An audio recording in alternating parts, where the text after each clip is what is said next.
we will be satisfied. Let us be satisfied. Then follow me and give me audience, friends. Cassius, go you into the other streets and part the numbers. Those who will hear me speak, let them stay here. Those that will follow Cassius, go with him. And public reason shall be rendered of Caesar's death. I will hear Brutus speak. I will hear Cassius and compare the reason when several we hear them render. The noble Brutus ascended. Silence! Patient till the last, Romans, countrymen, and lovers. Hear me for my cause, and be silent, that you may hear. Believe me for my honor, and have respect to my honor, that you may believe. Censure me in your wisdom, and awake your senses, that you may be better judged. If there be any in this assembly, any dear friends of Caesar's, to him I say that Brutus' love to Caesar was no less than his. If then that friend demand why Brutus rose against Caesar, this is my answer. Not that I love Caesar less, but that I love Rome more. Had you rather Caesar were living and die all slaves, than Caesar were dead to live all free men? As Caesar loved him, I weep for him. As he was fortunate, I rejoiced at it, and as he was valiant, I honored him. But as he was ambitious, I slew him. This is tears for his love, joy for his fortune, honor for his valor, and death for his ambition. Who is here so base that would be a bondman? If any, speak. For him have I offended. Who is here so rude that would not be a Roman? If any, speak. For him have I offended. Who is here so vile that will not love his country? If any, speak. For him have I offended. I pause for a reply. None, Brutus, none! Then none have I offended. I have done no more to Caesar than you shall do to Brutus. The question of his death is enrolled in the Capitol, his glory not extenuated, wherein he was worthy, nor his offences, enforced for which he suffered death.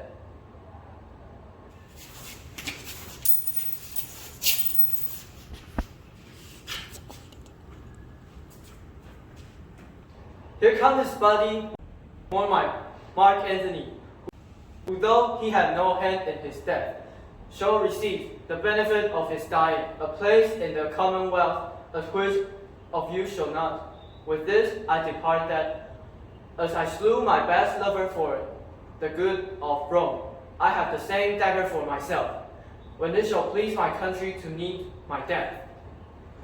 Live, Brutus, live! Bring him with triumph home unto his house. Give him a sentence with his ancestor. Let him be Caesar. Caesar's better parts shall be crowned in Brutus. We will bring him to his house with shouts and clamors. My countrymen, Please silence, Brutus speaks. Peace, hold! good countrymen, let me depart alone, and for my sake, stay here with Antony. Go grace to Caesar's corpse, and grace his speech, tending to Caesar's glories, which Mark Antony, by our permission, is allowed to make. I do entreat you, not a man depart, save I alone till Antony has spoken. Stay home and let us hear Mark Antony. Let him go up to the public chair. We'll hear him. No, Antony, go on. For Brutus' sake, I am beholding to you. What does he say for Brutus?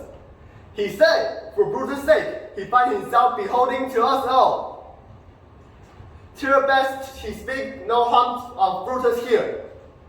This Caesar was tyrant. Nay, they are certain. Well, that Roman is rid of him. Peace! Let us hear what Antony can say. You, gentle Romans, Peace out! Let us hear him. friends, Romans, countrymen, lend me your ears. I come to bury Caesar, not to praise him.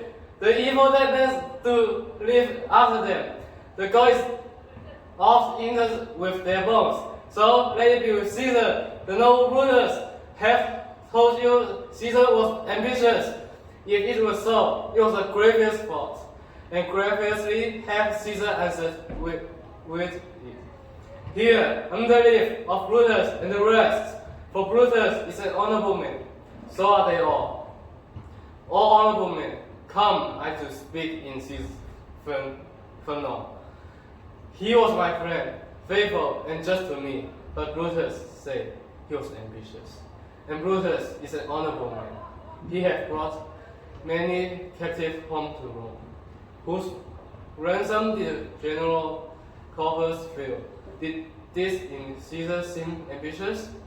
When that the poor have cried, Caesar had wept. Ambition should be made of stern stuff. Yes, Brutus says he was ambitious, and Brutus is an honorable man. You will all die. You all did see that on the Republic Code. Iphras presented him a kingly crown, which he did first refuse. Was this ambitious? Yes, Brutus says he was ambitious. And sure, he is an honorable man. I speak not to disprove what Brutus spoke, but here I am to speak what I do know. You all did love him once, not without cause. What cause withholds with them? To mourn for him? Oh, judgment! Thou art filled to Brutus' peace, and men have lost their reason. Bear with me. My heart is in the coffin, there with Caesar, and I must pause till it come back to me. Methinks there is much reason in his saying. If not considered rightly of the master, Caesar has had great wrong. Has he, master? I fear there will be a worse come in his place. Mark yet his words, he would not take the crown. Therefore, 'tis certain he was not ambitious.